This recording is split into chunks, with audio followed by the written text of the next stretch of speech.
रात के ठीक 1:08 थे। नवंबर की ठंडी हवा पूरे स्टेशन पर अजीब सन्नाटा फैला रही थी। रामपुर हॉल्ट नाम का वो छोटा रेलवे स्टेशन दिन में भी सुनसान रहता था, लेकिन रात में वहां इंसानों से ज्यादा डर महसूस होता था। स्टेशन के पीछे करीब आधा किलोमीटर दूर एक पुराना रेलवे ट्रैक था, जिसे लोग मौत वाला ट्रैक कहते थे।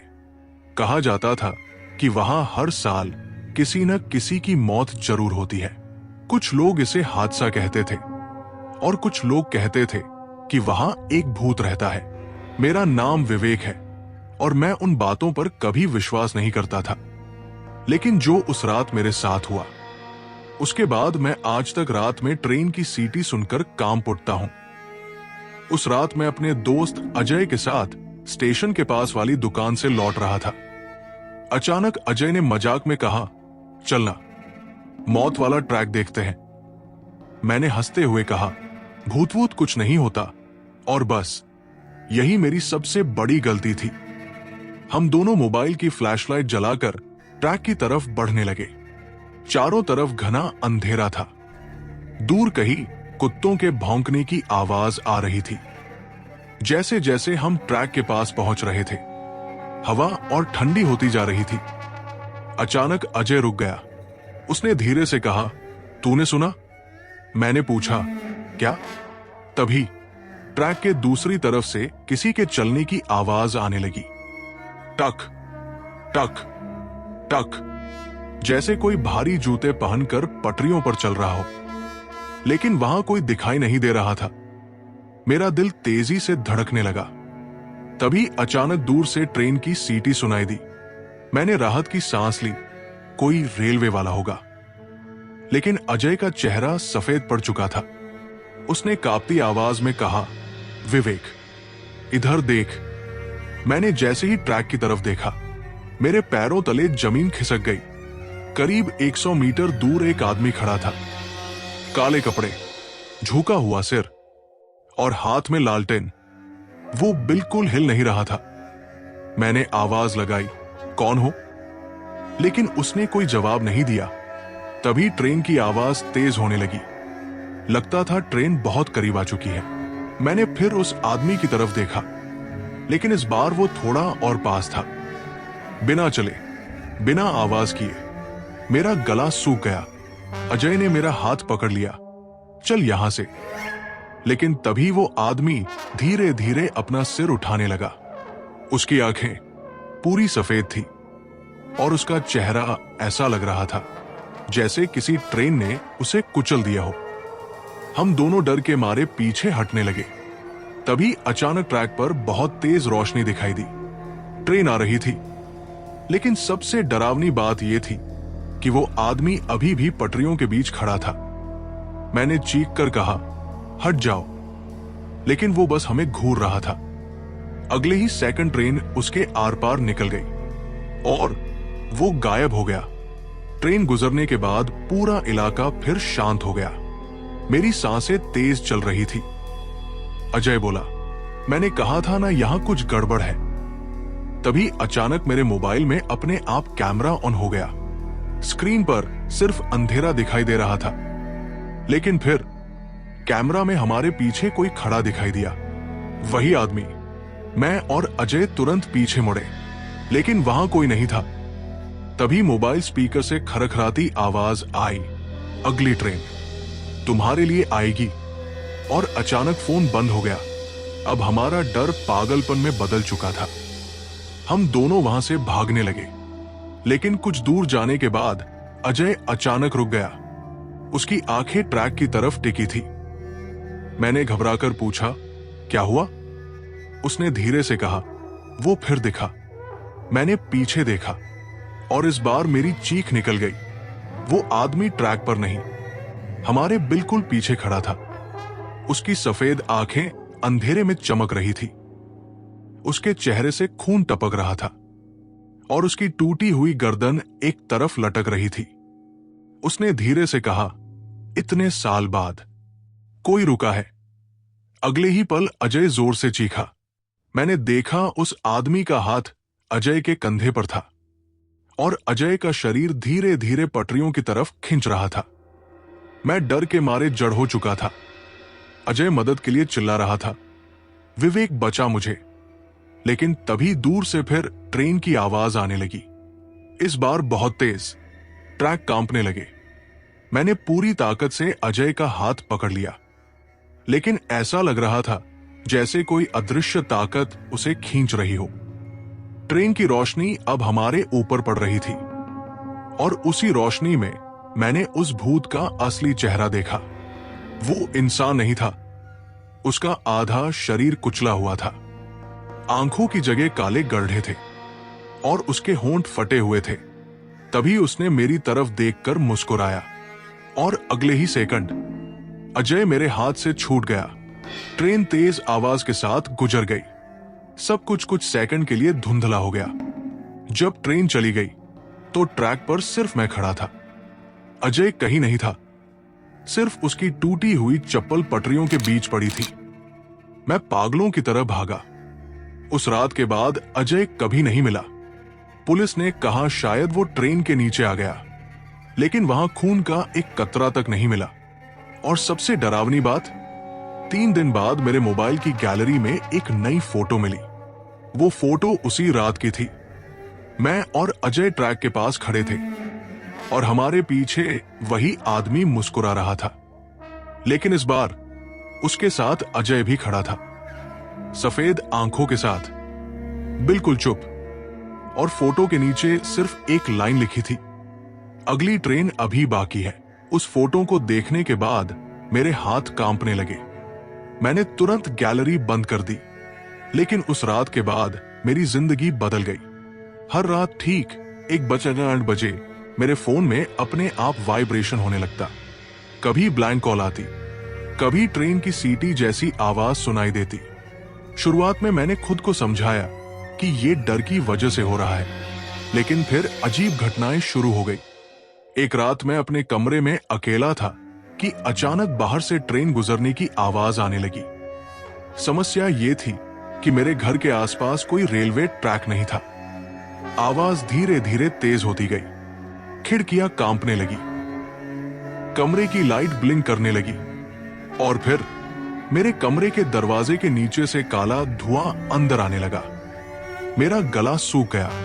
तभी मेरे फोन में नोटिफिकेशन आया, अननोन सेंडर। मैंने डरते हुए मैसेज खोला। उसमें सिर्फ एक फोटो थी, मौत वाले ट्रैक की। लेकिन इस बार फोटो में मैं अकेला नहीं था। मेरे पीछे दर्जनों लोग खड़े थे, सफेद आंखों वाले, बिल्कुल चुप। और सबसे आगे अजय खड़ा था। उसका चेहरा अब इंसानों जैसा नहीं लग रहा था, जैसे उसकी त्वचा सड़ चुकी हो। तभी अचानक मेरे कमरे के बाहर किसी के चलने की आवाज आने लगी, टक टक टक, बिल्कुल वैसी ही जैसी उस रात ट्रैक पर सुनी थी। मेरी सांसें रुक गई। आवाज धीरे धीरे दरवाजे के पास आकर रुक गई। पूरा घर शांत हो गया। फिर दरवाजे पर 3 बार दस्तक हुई, ठक ठक ठक। मैं डर के मारे हिल भी नहीं पा रहा था। तभी बाहर से अजय की आवाज आई, विवेक दरवाजा खोल। मेरी आंखों में आंसू आ गए। वो अजय की ही आवाज थी, बिल्कुल वही। लेकिन अंदर से कहीं ना कहीं मुझे एहसास हो चुका था कि बाहर जो भी है वो इंसान नहीं है। मैंने कांपती आवाज में पूछा, अजय तू है? कुछ सेकंड सन्नाटा रहा। फिर बाहर से धीमी हंसी सुनाई दी, ऐसी हंसी जिसे सुनकर शरीर सुन पड़ जाए। और फिर आवाज आई, अब हम दोनों एक जैसे हैं। अगले ही पल दरवाजा अपने आप जोर से हिलने लगा, धड़ाम धड़ाम धड़ाम। ऐसा लग रहा था जैसे कोई पूरी ताकत से उसे तोड़ने की कोशिश कर रहा हो। मैं घबराकर पीछे हट गया। तभी कमरे की सारी लाइट बंद हो गई। पूरा कमरा अंधेरे में डूब गया। सिर्फ मेरे फोन की स्क्रीन जल रही थी और अचानक फोन कैमरा अपने आप ऑन हो गया। स्क्रीन पर मैं दिखाई दे रहा था, लेकिन मेरे पीछे कोई खड़ा था। लंबा काला साया, सफेद आंखें, टूटी हुई गर्दन। धीरे धीरे वो साया कैमरा में मेरे करीब आने लगा। मेरा दिल इतनी तेज धड़क रहा था कि सांस लेना मुश्किल हो गया। मैंने हिम्मत करके पीछे मुड़कर देखा, लेकिन वहां कोई नहीं था। फिर अचानक फोन स्पीकर से वही आवाज आई, ट्रेन आ चुकी है। और उसी पल मेरे कमरे के अंदर तेज ट्रेन की सीटी गूंज उठी, इतनी तेज कि मेरे कानों से खून निकलने लगा। मुझे लगा जैसे पूरा कमरा हिल रहा हो। फर्श कांपने लगा, दीवारों पर दरारें आने लगी, और फिर अंधेरे में मुझे वही रेलवे ट्रैक दिखाई देने लगा, जैसे मेरा कमरा धीरे धीरे उस मौत वाले ट्रैक में बदल रहा हो। धुआं, लाल सिग्नल लाइट और दूर से आती ट्रेन की रोशनी। तभी उस अंधेरे में कोई धीरे धीरे मेरी तरफ चलने लगा। टक टक टक। इस बार वो अजय था, लेकिन उसका शरीर पूरी तरह कुचला हुआ था। आंखें सफेद, होंठ फटे हुए और चेहरे पर वही डरावनी मुस्कान। वो मेरे सामने आकर रुक गया। फिर उसने धीमी आवाज में कहा, विवेक, अब तेरी बारी है। अजय की वो बात सुनते ही मेरा पूरा शरीर सुन पड़ गया। मैं पीछे हटने लगा, लेकिन ऐसा लग रहा था जैसे मेरे पैरों ने काम करना बंद कर दिया हो। कमरे के अंदर अब साफ साफ रेलवे ट्रैक दिखाई दे रहा था। दीवारें गायब हो चुकी थी। चारों तरफ घना अंधेरा, लाल सिग्नल लाइट और धुएं की बदबू फैल चुकी थी। दूर कहीं से लोगों के चीखने की आवाजें आ रही थी। तभी अचानक मेरे फोन की फ्लैशलाइट अपने आप जल गई। उसकी रोशनी सीधे ट्रैक के दूसरी तरफ पड़ी, और वहां जो मैंने देखा उसे देखकर मेरी चीख निकल गई। वहां दर्जनों लोग खड़े थे। सभी के शरीर कटे-फटे थे। किसी का हाथ नहीं था, किसी का चेहरा कुचला हुआ था, और सबकी आंखें सफेद थी। वो सभी मुझे घूर रहे थे। तभी उनमें से एक बूढ़ा आदमी आगे आया। उसकी आधी खोपड़ी टूटी हुई थी। उसने कांपती आवाज में कहा, कोई यहां से वापस नहीं जाता। मेरा दिल डूब गया। मैंने अजय की तरफ देखा। वो अब धीरे धीरे मेरी तरफ बढ़ रहा था। उसके पैरों से खून की जगह काला पानी टपक रहा था। मैंने डर के मारे पूछा, तुम लोग चाहते क्या हो? तभी अचानक सभी आत्माएं एक साथ बोलने लगी। एक और यात्री। उनकी आवाज इतनी भयानक थी कि मेरे कानों में तेज दर्द होने लगा। उसी पल दूर से ट्रेन की रोशनी दिखाई दी, लेकिन ये कोई सामान्य ट्रेन नहीं थी। उसकी हेडलाइट लाल थी और पूरी ट्रेन काले धुएं से ढकी हुई थी, जैसे मौत खुद पटरियों पर दौड़ रही हो। ट्रेन की आवाज धीरे धीरे तेज होती जा रही थी। ट्रैक कांपने लगे, जमीन हिलने लगी। अजय ने अपना टूटा हुआ हाथ मेरी तरफ बढ़ाया और बोला, चल, अब हमेशा के लिए। मैंने पूरी ताकत से खुद को पीछे खींचा और अचानक भागने लगा। मेरे पीछे सैकड़ों कदमों की आवाज गूंजने लगी। ऐसा लग रहा था जैसे सभी आत्माएं मेरा पीछा कर रही हों। मैं अंधेरे में बिना पीछे देखे भागता रहा।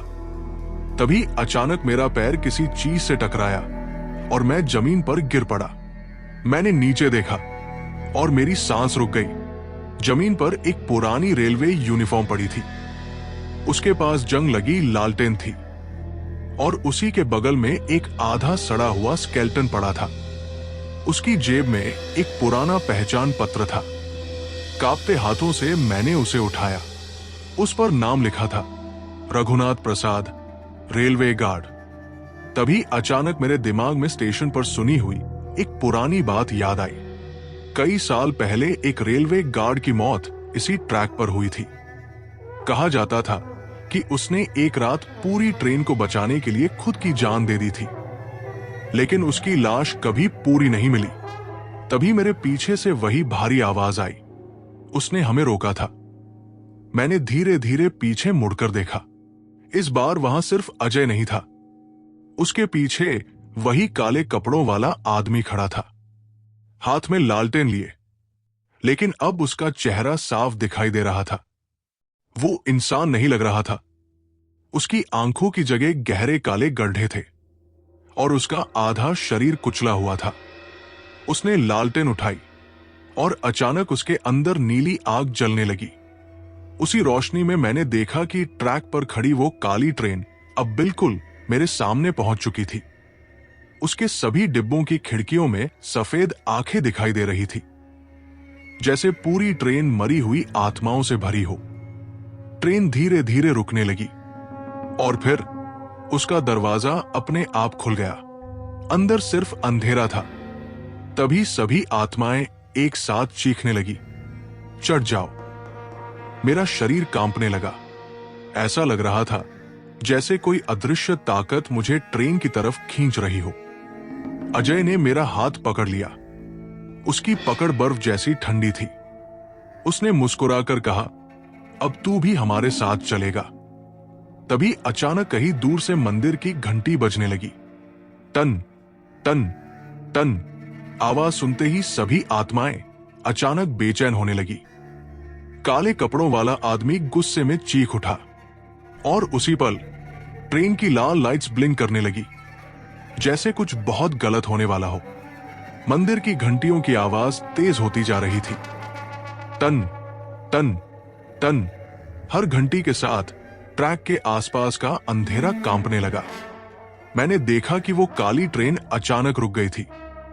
उसके अंदर बैठी सफेद आंखों वाली आत्माएं बेचैन होकर खिड़कियों पर हाथ मारने लगी। काले कपड़ों वाला आदमी गुस्से से मुझे घूर रहा था। उसकी लालटेन की नीली आग अब और तेज जलने लगी थी। तभी अचानक ट्रैक के दूसरी तरफ हल्की पीली रोशनी दिखाई दी। धुएं के बीच एक बूढ़ा आदमी धीरे धीरे मेरी तरफ आ रहा था। उसने सफेद धोती पहन रखी थी और हाथ में घंटी थी। उसकी आंखों में अजीब शांति थी, जैसे उसे यहां के हर राज का पता हो। काले कपड़ों वाला आदमी उसे देखकर पीछे हटने लगा। पहली बार उसके चेहरे पर डर दिखाई दिया। बूढ़ा आदमी मेरे सामने आकर रुक गया और धीमी आवाज में बोला, अगर जिंदा रहना चाहता है तो पीछे मुड़कर मत देखना। मैं कुछ समझ पाता उससे पहले उसने अपनी घंटी जोर से बजाई। टन आवाज इतनी तेज थी कि पूरा ट्रैक कांप उठा। उसी पल ट्रेन के अंदर से भयानक चीखें आने लगी। सभी आत्माएं दर्द से चिल्लाने लगी। अजय ने अपना सिर पकड़ लिया और पीछे हट गया। उसकी सफेद आंखों से काला धुआं निकलने लगा। काले कपड़ों वाला आदमी गुस्से में गरजा, तू फिर आ गया। बूढ़ा आदमी शांत आवाज में बोला, ये लड़का तुम्हारा नहीं है। तभी अचानक तेज हवा चलने लगी। ट्रैक के आसपास उड़ती राख हवा में घूमने लगी और अगले ही पल ट्रेन धीरे धीरे पीछे जाने लगी। लेकिन उसकी खिड़कियों में बैठी आत्माएं अब भी मुझे घूर रही थी। ऐसा लग रहा था जैसे वो मुझे छोड़ना नहीं चाहती। बूढ़े आदमी ने मेरा हाथ पकड़ा और बोला, भाग। इस बार मैंने पीछे नहीं देखा। मैं पूरी ताकत से अंधेरे में भागने लगा। मेरे पीछे चीखों की आवाजें गूंज रही थी। ट्रेन की सीटी इतनी तेज थी कि कान फटने लगे, लेकिन मैं बस भागता रहा। कुछ देर बाद अचानक मेरे पैरों के नीचे की जमीन बदल गई। मैंने देखा कि मैं स्टेशन के पास वाली सड़क पर खड़ा था। सुबह हो चुकी थी। आसमान हल्का नीला होने लगा था। चारों तरफ शांति थी, जैसे रात में कुछ हुआ ही ना हो। मेरी सांसें तेज चल रही थी। तभी पीछे से किसी ने आवाज दी, बेटा। मैंने मुड़कर देखा। वही बूढ़ा आदमी मेरे पीछे खड़ा था, लेकिन अब उसके हाथ में घंटी नहीं थी। उसने मुझे एक पुरानी ताबीज दी और कहा, इसे हमेशा अपने पास रखना, क्योंकि वो अभी खत्म नहीं हुआ। मैंने घबराकर पूछा, वो कौन था? बूढ़े आदमी की आंखें गंभीर हो गई। उसने धीरे से कहा, वो इस ट्रैक का पहला मृत यात्री है और हर साल वो किसी नए इंसान को अपने साथ ले जाता है। मेरे शरीर में सिहरन दौड़ गई। मैंने पूछा, अजय, क्या वो सच में मर चुका है? बूढ़ा आदमी कुछ सेकंड चुप रहा, फिर बोला, जिसे वो ट्रेन अपने साथ ले जाती है, वो कभी वापस इंसान बनकर नहीं लौटता। ये सुनकर मेरी आंखों में आंसू आ गए। तभी अचानक दूर से ट्रेन की सीटी सुनाई दी। मैंने डरकर ट्रैक की तरफ देखा। सुबह के उजाले में भी वहां धुआं उठता दिखाई दे रहा था और धुएं के बीच मुझे कुछ सेकंड के लिए अजय खड़ा दिखाई दिया। वो बिल्कुल चुप था, सफेद आंखें, टूटी हुई गर्दन और चेहरे पर वही डरावनी मुस्कान। फिर वो धीरे धीरे धुएं में गायब हो गया। मैं डर के मारे पीछे हट गया। तभी मेरे हाथ में पकड़ी ताबीज अचानक गर्म होने लगी। बूढ़े आदमी ने मेरी तरफ देखकर कहा, अब वो तुझे देख चुका है और जिस इंसान को वो देख लेता है उसकी आखिरी यात्रा एक दिन जरूर शुरू होती है। उसी पल मेरी जेब में रखा फोन अपने आप वाइब्रेट होने लगा। कांपते हाथों से मैंने फोन निकाला। स्क्रीन पर सिर्फ एक लाइन लिखी थी, नेक्स्ट ट्रेन अराइवल। रात के 1:40। उस मैसेज को देखकर मेरे हाथों से फोन लगभग गिर गया। मैं समझ चुका था कि ये सब अभी खत्म नहीं हुआ है। उस दिन के बाद मैंने रात में घर से निकलना बंद कर दिया। हर शाम 1:08 का समय करीब आते ही मेरे अंदर अजीब घबराहट शुरू हो जाती। मैं कमरे की सारी लाइटें जला देता, दरवाजे बंद कर लेता और उस ताबीज को कसकर पकड़कर बैठा रहता। लेकिन फिर भी हर रात कहीं ना कहीं से ट्रेन की सीटी सुनाई दे ही जाती। धीरे धीरे मेरी हालत खराब होने लगी। आंखों के नीचे काले घेरे पड़ गए, नींद गायब हो चुकी थी और सबसे डरावनी बात, अब मुझे जागते हुए भी वो लोग दिखाई देने लगे थे। कभी खिड़की के बाहर सफेद आंखें दिखती, कभी आईने में अजय खड़ा नजर आता। एक रात तो मैंने साफ देखा कि मेरे कमरे के कोने में वही काले कपड़ों वाला आदमी लालटेन लिए खड़ा था। उसकी नीली आग अंधेरे में जल रही थी। वो कुछ नहीं बोला, बस मुस्कुराता रहा। उस रात के बाद मैंने फैसला कर लिया कि इस डर से भागने का कोई फायदा नहीं, मुझे इसका अंत करना होगा। अगले दिन मैं फिर रामपुर हॉल पहुंचा। स्टेशन पहले से भी ज्यादा सुनसान लग रहा था। बूढ़ा आदमी वहां कहीं दिखाई नहीं दिया। मैंने कई लोगों से पूछा, लेकिन किसी ने उसके बारे में कभी सुना तक नहीं था। जैसे वो कोई इंसान नहीं बल्कि कुछ और था। रात होने लगी। घड़ी में 1:40 हो रहे थे। मैं कांपते हुए मौत वाले ट्रैक की तरफ बढ़ने लगा। हवा पहले से कहीं ज्यादा ठंडी थी। चारों तरफ धुंध फैल चुकी थी और तभी दूर से वही ट्रेन की सीटी सुनाई दी। मेरा दिल तेजी से धड़कने लगा। ट्रैक के पास पहुंचते ही मैंने देखा, इस बार वहां सिर्फ अजय नहीं था। दर्जनों सफेद आंखों वाली आत्माएं पटरियों पर खड़ी थी और उनके बीच वही काले कपड़ों वाला आदमी लालटेन लिए खड़ा मुझे देख रहा था। उसने धीरे धीरे अपना हाथ ट्रेन की तरफ बढ़ाया। धुएं से ढकी वो काली ट्रेन फिर अंधेरे को चीरती हुई सामने आने लगी। उसकी लाल लाइट्स अंधेरे में चमक रही थी। ट्रेन रुक गई। दरवाजा अपने आप खुला। अंदर वही अंतहीन अंधेरा। तभी अजय आगे आया। उसकी आवाज अब इंसानों जैसी नहीं थी। उसने कहा, अब भागना बंद कर, हमारे साथ चल। मेरी सांसें तेज हो गई, लेकिन इस बार मैं डरा नहीं। मैंने जेब से वो ताबीज निकाली। जैसे ही मैंने उसे सामने किया, ताबीज तेज गर्म होने लगी। उसके अंदर से हल्की सुनहरी रोशनी निकलने लगी। उसी पल सभी आत्माएं दर्द से चीखने लगी। काले कपड़ों वाला आदमी गुस्से में चिल्लाया, नहीं। मैंने पूरी ताकत से ताबीज उसकी तरफ फेंक दी। ताबीज हवा में घूमती हुई सीधे उसकी लालटेन से टकराई और अगले ही सेकंड नीली आग भड़क उठी, इतनी तेज कि पूरा ट्रैक रोशनी से भर गया। काले कपड़ों वाला आदमी दर्द से चीखने लगा। उसकी लालटेन टूट गई और जैसे ही लालटेन टूटी, पूरी काली ट्रेन कांपने लगी। उसके डिब्बों की खिड़कियां एक एक करके टूटने लगी। अंदर बैठी आत्माएं जोर जोर से चीखने लगी। अजय ने मेरी तरफ देखा। पहली बार उसकी आंखों में डर नहीं, बल्कि इंसानों जैसी उदासी दिखाई दी। उसने धीरे से कहा, विवेक, भाग जा। अगले ही पल पूरी ट्रेन आग में घिर गई। धुएं का भयानक तूफान उठा। ट्रैक जोर जोर से कांपने लगे और फिर एक जोरदार धमाका हुआ। मेरी आंखों के सामने सब सफेद हो गया। जब मुझे होश आया तब सुबह हो चुकी थी। मैं रेलवे ट्रैक के पास पड़ा था। चारों तरफ शांति थी। ना कोई ट्रेन, ना कोई आत्मा, ना धुआं, बस टूटी हुई पटरियां और जली हुई मिट्टी। पुलिस ने कहा शायद वहां कोई गैस एक्सप्लोजन हुआ होगा, लेकिन मैं सच जानता था, उस रात मौत वाली ट्रेन खत्म हो चुकी थी। अजय और बाकी आत्माएं आखिरकार आजाद हो गई थी। कई महीनों बाद पहली बार मैं चैन से सो पाया। धीरे धीरे जिंदगी फिर सामान्य होने लगी। लेकिन कहानी यही खत्म नहीं होती, क्योंकि ठीक 1 साल बाद एक रात मेरे फोन में अचानक वाइब्रेशन हुआ। समय था रात के 1:19। मेरा दिल धड़क उठा। कांपते हाथों से मैंने फोन खोला। स्क्रीन पर सिर्फ एक फोटो थी, किसी दूसरे शहर का रेलवे ट्रैक। घना अंधेरा, धुआं और दूर लालटेन लिए एक काला साया खड़ा था। फोटो के नीचे सिर्फ एक लाइन लिखी थी, नेक्स्ट राउट ओपन्ड।